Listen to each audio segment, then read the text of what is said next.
All right, Wednesday, September 1st. So now just getting into what I'm watching. Look at the top left. This is my Lightspeed in the background, and this is obviously Thinkorswim on top. And I use Thinkorswim for charts. I know I still to this day get questions. I am executing my trades on Lightspeed, and then I'm using Thinkorswim for charts that I have on my other screen.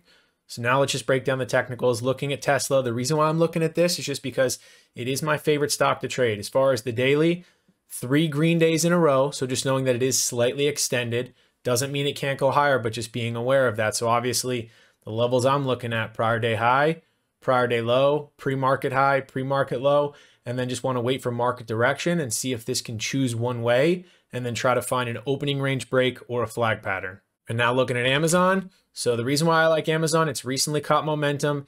It has been up 4 days in a row, so just being aware of that. But it got back above some of the moving averages, closed above the 50 SMA.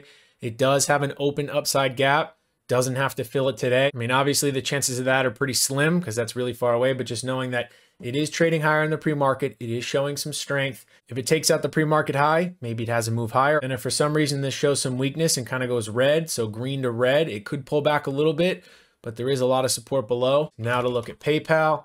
So I like PayPal because this candle a couple days ago caught momentum above the short-term moving averages, also has an upside gap as well.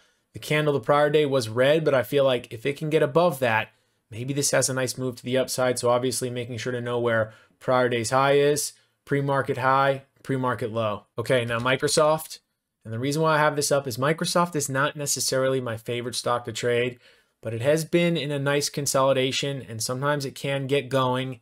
And then also just realizing to lower the expectations where if this does catch momentum, the overall market is strong and this really starts moving to the upside, don't expect too big of moves. So if I can get 50 cents, 60 cents on it pretty quick, that's where I'm just going to want to take profits because I know that this is definitely not Tesla where you can get a point in a matter of seconds.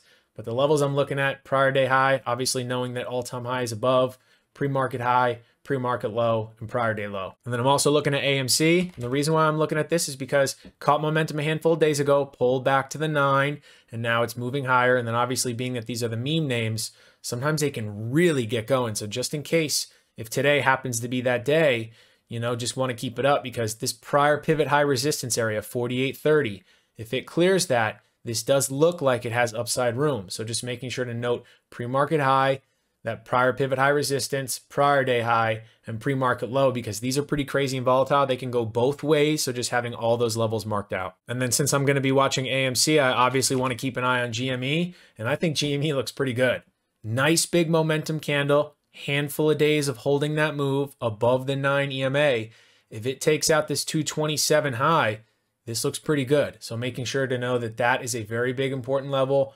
Also marking pre-market high, knowing that it's trading slightly above prior day high. And if for some reason there is some weakness, just knowing where prior day low is. So that's the watch list. And now what it's about is just waiting for overall market direction or a really good technical pattern, the two that I really like, which is opening range breaks and flag patterns. I like this pullback on Amazon. I don't want to just see something go straight up off the open. I like when it pulls back, finds some support, and then works its way towards high of day. Looking at the 3,500 calls.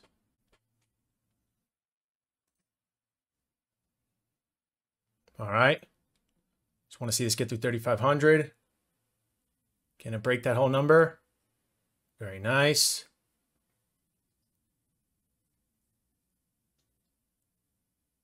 All right, I'm just going to take that quick move right there. That was a very fast scalp on a big moving name.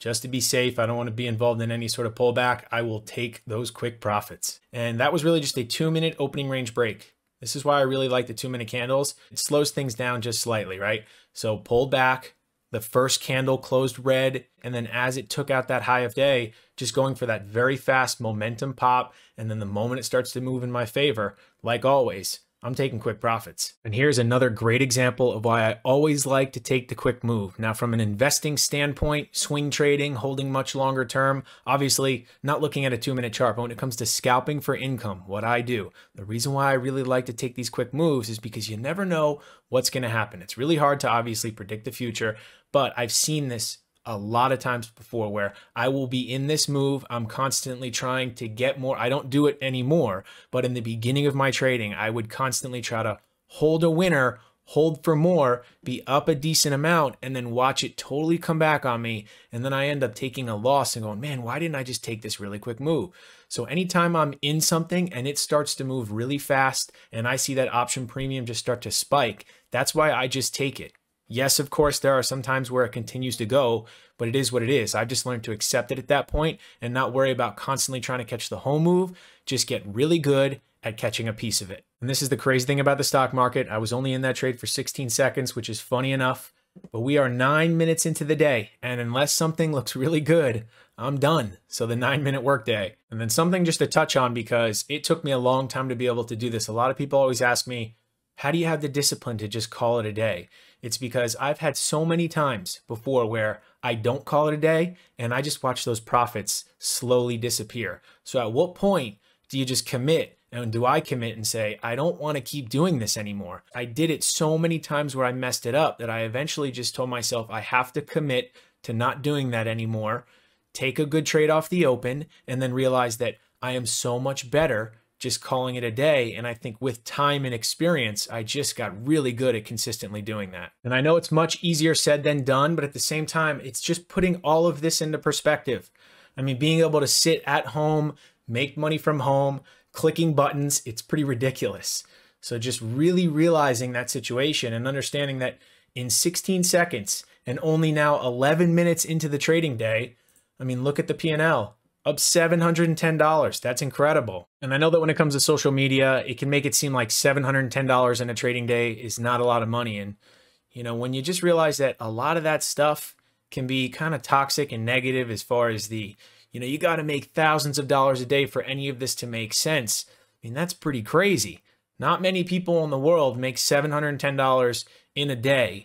So just having a realistic expectation towards the market. And then once you can do that and you don't, you know, follow a lot of people that show making thousands is the normal thing, you're able to look at this like I am right now and realize that it's a pretty amazing thing. And when you can get to that place, which it took me a while to get there, the idea of continuing to trade to make more just kind of slowly goes away. And now for me each day, it's all about just trying to stay out of trouble and not mess good things up. Looking at $710 in my P&L is a good thing. So I'm going to do everything in my power not to give that back. So at this moment, that means it's just time for me to call it. So that's it for me. Appreciate you watching the video, and I'll see you in the next one. Thanks for sticking around to the end of the video. I just want to highlight a couple really cool things that I have to offer. The first is my newsletter watch list that I'm going to be posting on my private Twitter 30 minutes before the open of each trading day. Here's an example of what that's going to look like. So I'm going to do a quick overview of the market, the SPY, the Qs, the upside levels, the downside levels,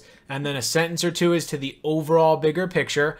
Make sure to highlight any market news or events that are happening that day. And then I'm going to list the 4 to 6 stocks that I'm watching that day. If there's any company specific news, all the upside levels and the downside levels, and then do a quick bigger picture, a couple sentences as to what's going on in the daily chart. This is everything that's in my head prior to market open. This is how I prepare, and a really easy way to get access to my trading process. One page with everything I'm looking at, all the technical levels, and all the news delivered 30 minutes before market open in a really organized fashion. Also, I have a call service, so if you want something that's a little bit less of a commitment, you want to connect with me directly, talk about my trading, my journey along the way, and just connect with another trader, this is really great. And this can be a video call or a regular call, whatever you're comfortable with. It's a one-time fee, and it's going to be for 1 hour. So if you're interested in either one of these, I will put the links in the description below.